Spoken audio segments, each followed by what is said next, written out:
guys, it's Hofbauer back for week 2. We get to start off using our imaginations, kind of, this week. We get to talk about complex numbers. Complex numbers are when you get imaginary solutions to quadratic. What? Okay, so imagine we had an equation like 5x squared equals -10. To solve this, like we learned last week, we could just isolate x by dividing both sides by 5. And then we would need to square root. And when we square rooted, we kind of learned that this is really the absolute value of x, but we just cheat and call that x equals plus or minus. But over here, we have the square root of -2.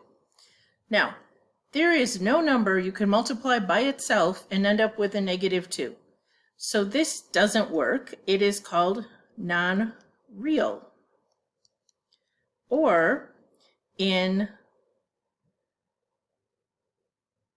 math, it's called an imaginary solution. So we invent this incredibly complex number called I. And I is defined to be the square root of -1. So then what we can do to this number is separate it as the square root of 2 times the square root of -1, and the square root of -1 becomes I, so we get plus or minus I square roots of 2. All right, so that's why we need complex numbers, and we'll practice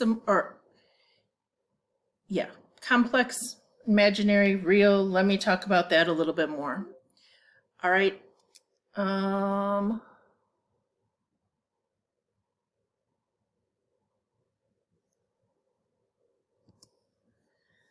right, so real numbers are everything that we normally talk about. So we have like rational numbers, which is everything that can be written as a fraction. So whole numbers, negative numbers, which are part of the integers, fractions, whether they repeat or end, decimals, whether they repeat or end. Okay, those are all rational numbers, even like improper fractions. Okay, irrational numbers are those weird square roots that when we type them in our calculator, they come out with non-repeating decimal answers. Let's see if I can pop this up here real fast. Like square root of 2. Okay, no pattern, it doesn't repeat, it's a hot mess. And other irrational numbers includes things like pi, which doesn't repeat, a number e that we use when we do natural logarithms. All those are irrational, okay? But both of these are real. Now, the non-real are called either complex or pure imaginary. Complex means they can be written in this form, a plus bi. A is the real part of the number, which has no I to it, and this part is called imaginary. It has no real part to it. So if I write 7 minus 3i, this is imaginary, -3i. This is real, 7. And so when we write it in this form, a plus bi, it is called a complex number. All right, that was just a little vocabulary overview here.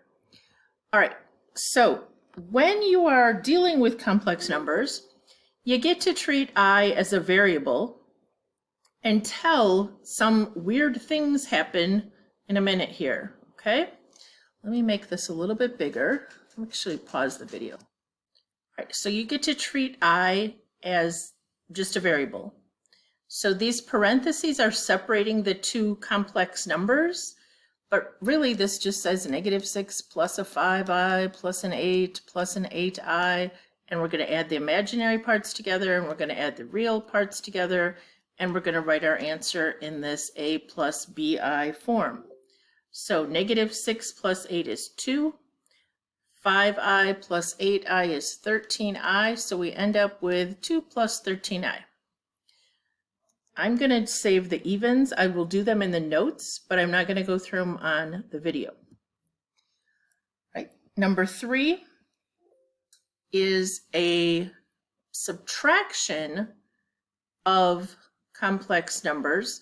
So we have a complex number here, and then we are subtracting minus -1 would become +1, and minus this positive 2i back here would become a minus 2i. Then I'm just adding. Okay, all I did was distribute the negative.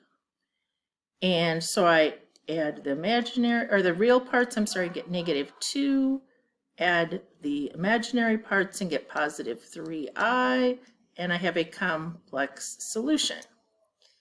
All right, a lot of times when students see these where you add or subtract, they think they are actually asking them to multiply.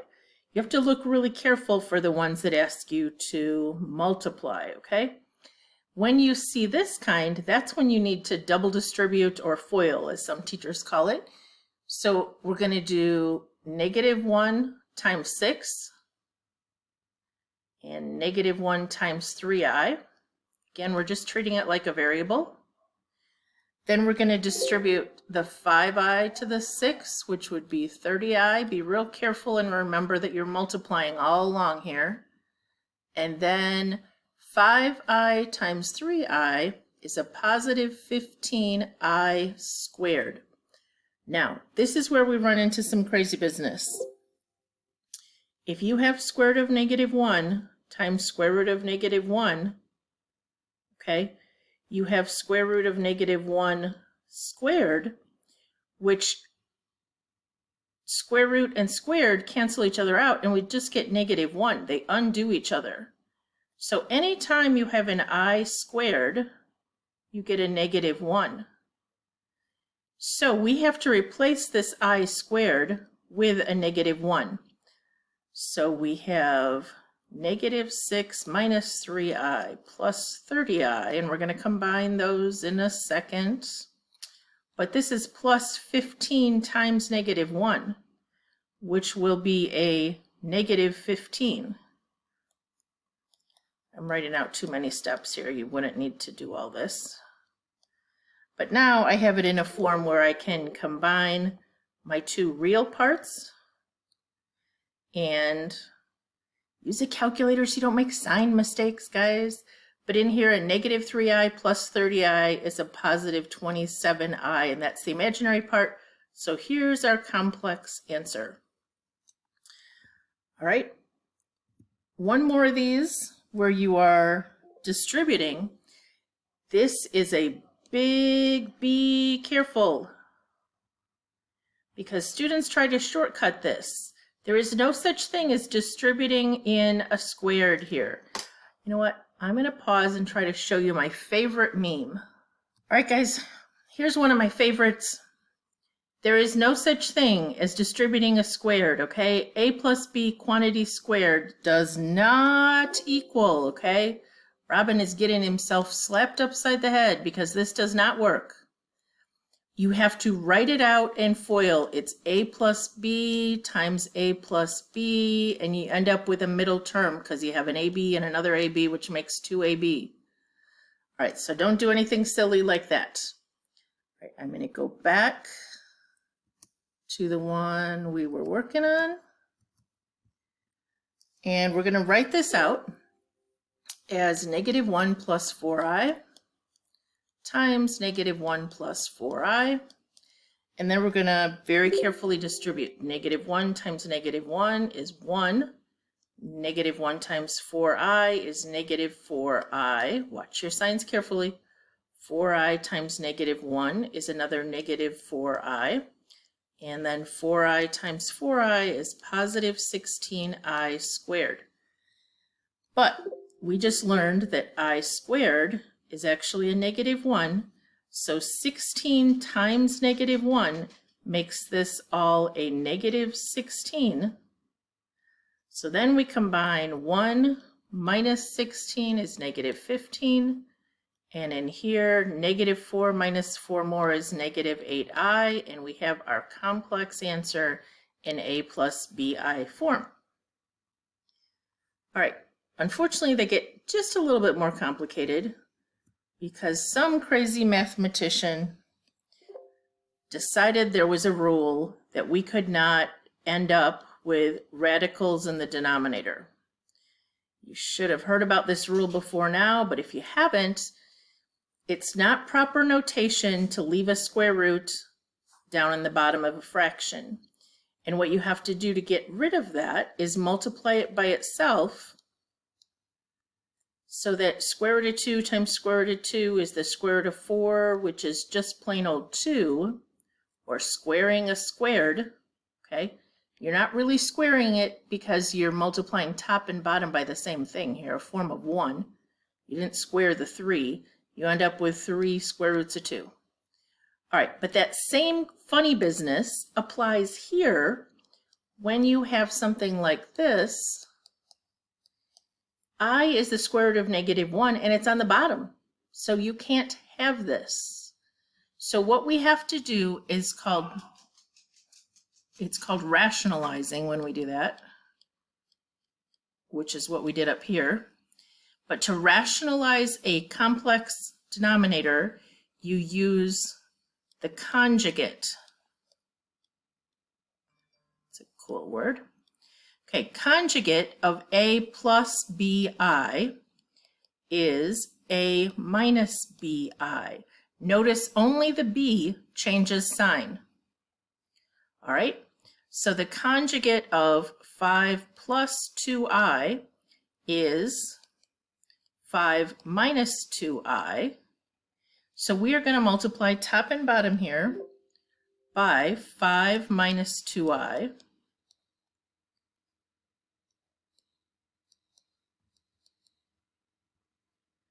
So on the top, when we distribute, because there's only one term on this particular one, we get 10i times 5 is 50i. 10i times -2i, well, 10 times -2 is -20, and an I times an I is an I squared, which is going to become -1 in a minute, but let's deal with the denominator. Got a lot of distributing down here. 5 times 5 is 25. 5 times -2i is -10i.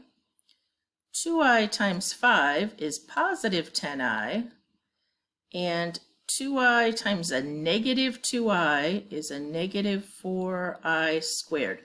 Now it's always going to work out when we use the conjugate. Come on, slide down for me. Ugh. When we use the conjugate, it should always work out that these middle terms right here will undo each other. So -10i plus 10i is 0. So now on the top we have a 50i, and remember -20 times this became a -1. So -20 times -1 is plus 20. And in the denominator we have a 25 minus 4i squared. Well, I squared became -1, so a minus 4i squared becomes a plus 4. So we end up with a 29 in the denominator. And I'm going to write the numerator in the order that we usually do, the real plus the imaginary part. Now, to really be proper, you should rewrite this as 20/29, because that's the real part, plus 50/29 I. That's in the a plus bi form. I would accept this, okay? But I got to tell you that a lot of things will have it this way. And also, if it reduces, you can reduce at the last step here. Don't reduce any crazy business. Okay, we'll see what happens. I think there's going to be another slide where we might do something silly if we're not careful. All right, This one has a binomial in the numerator and the denominator. We need to do the conjugate of the denominator. So the conjugate of 3 minus 5i, the conjugate is 3 plus 5i. So that's what we're going to multiply onto the top. We have to use a whole bunch of distributing up there and onto the bottom. So negative 5 times 3 is negative 15. Negative 5 times 5i is minus 25i. Now we're doing negative 6 times 3 is negative 18i. And negative 6 times this 5i way back here would be negative 30. But this one had an I and this one had an I, so we get an I squared. Lots of room to make a mistake on these. Be really careful. Okay. Now in the denominator, we have 3 times 3 is 9. 3 times 5i is positive 15i. Negative 5i times 3 is negative 15i. Those should drop out. Negative 5i times the positive 5i back here. Remember, we're multiplying, so it's negative 25i squared. All right, the top, we have a negative 15. These combine, and that I believe is negative 43i, if I added right. And remember, this is negative 30 times negative 1, because I squared is negative 1. So we end up with plus 30, which we'll simplify all that in a second. The denominator, these drop out. We end up with a 9 minus 25i squared. That's also a negative 1. So minus 25 times negative 1 becomes plus 25. So this simplifies down to, let's see, the real parts add together right there becomes 15 minus 43i. And the denominator, 9 plus 25 is 34, so I could write it all over 34, or I could separate it. Now, none of those simplified. So I'm going to stop and do an example real quick for you here, because a lot of times you will get something like this. And I think we're still going to end up with 1, but I want to review this real quick. Now, I have another favorite meme that addresses this problem. Because what students tend to do... Oh, did I miss my cute little picture already? There it is. All right. Here's my other meme. You cannot, it says you, I'm sorry, I don't have it on the screen fully. It says every time you do this, a kitten dies. Please don't kill kittens. They are so adorable. Not a cat person, but kittens are just the cutest things ever. Anytime you try to cancel part of a fraction, remember, this is all one thing and this is all one thing. You cannot do this.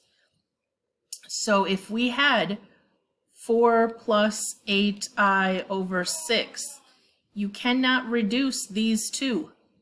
Okay, this does not become a 2 and a 3 and you leave this an 8. That would kill a kitten. We don't want to do that. So I'm going to go back to my example, which I don't know if I wrote the same example there or not, but that's okay. My example was over here in purple, this, okay? We can rewrite this as either 6 over 4 plus 8 over 4i and reduce it that way, or you could reduce everything by 2. I usually encourage students to write it out separately so they don't make a silly mistake. So we end up with 3 over 2, because 6/4 reduces, plus 8 over 4 is just 2i. But notice you had to divide all of these by 2. The 4 went into the 8 twice, but the 4 also is under the 6, so we wound up with 3/2. So just be careful. Okay, that was an example, not part of the number 12. All right. just one quick example of something weird that happens sometimes. If the number in the denominator only is imaginary, not complex, it doesn't have a real part, it's way easier to just multiply by an I over an I. You could do 6i over positive 6i over positive 6i, because it's really 0 minus 6i is the complex form of that. But you end up reducing everything a lot. You're actually going to reduce as we go here anyway. But if I distribute the I in here, I end up with 8i plus 6i squared over a negative 6i squared. 8i stays, okay? But this part, positive 6i squared, becomes a negative 6.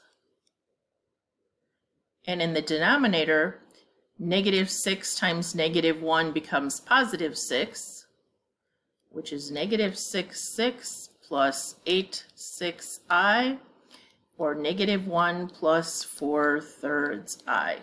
Okay? So just be careful. You don't have to do anything crazy. By the way, we could have left this. Some would say this is let's see, negative 3 plus 4i over 3, which is negative 1 plus 4/3 I. I would rather you wrote it like this, okay? All right. Last thing we need to talk about, there are some really weird things that can happen. We already talked about I is simply the square root of negative 1. And an I squared is the square root of negative 1 squared, which becomes positive 1. But what if I have an I squared times an I, which would be an I to the third? Well, this would be a negative, I'm sorry, didn't write negative there. This would be a negative 1, and this would be an I. Negative 1i would just become negative 1. Well, what if you had an I squared times an I squared? That would be a negative 1 times a negative 1, which would become a 1. If you multiplied another I onto that, you'd have an I. So the pattern goes I squared, I cubed, I to the fourth. This is just an I.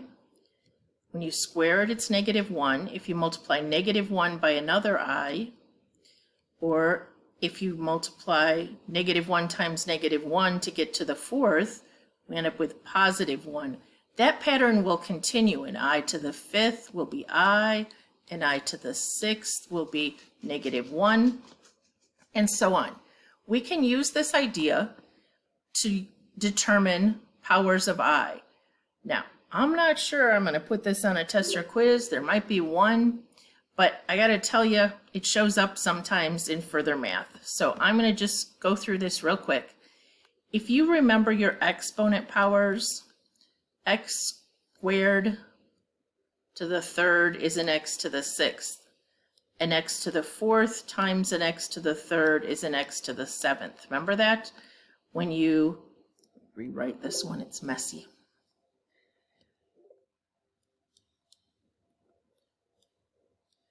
When you have a power to a power like this, you multiply.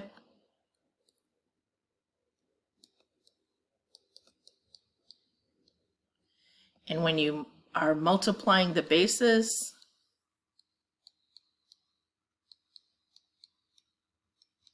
you add the exponents. I'm going to use those exponent rules to think about simplifying these. All right, I'm not too bright. I can only remember this one right here. So I squared is negative 1. So an I to the fourth would be an I squared squared in my little brain. I squared is negative 1. So I square that and I get positive 1. So that one wasn't too bad. All right. Number 17 here says I to the 122. Well, something kind of nice happens because I only use powers of 2, because that's the only one I can remember. 2 goes into 122 61 times. So I have a negative 1 times itself 61 times.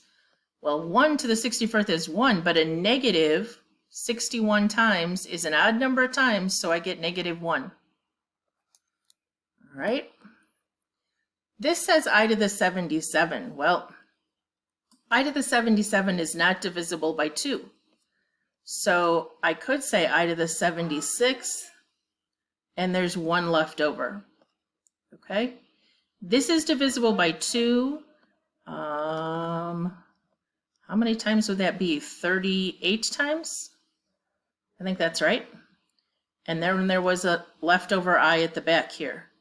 Well, I squared is negative 1. Negative 1 to an even power will become a positive 1. And then there was that leftover I at the back, so our answer is just I.